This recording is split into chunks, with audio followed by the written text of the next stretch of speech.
احنا ماشيين بفضل الله، ماشيين بخطى جيدة جدا جدا. وانا قلت لكم مرة قبل كده ان احنا مش هنبيع الوهم ليكم، وهنكون صادقين ومخلصين وأمناء معاكم.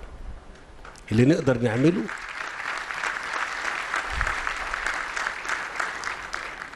اللي نقدر نعمله بفضل الله هنعمله، واللي ما نقدرش هنقول ما نقدرش. احنا ماشيين كويس فعلا.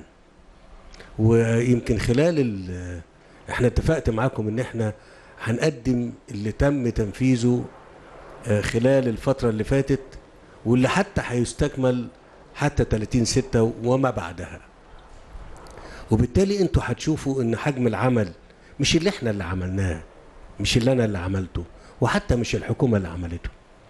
اللي عملتوه انتوا يا شعب مصر حاجة عظيمة جدا، والحقيقة حاجة تشرف.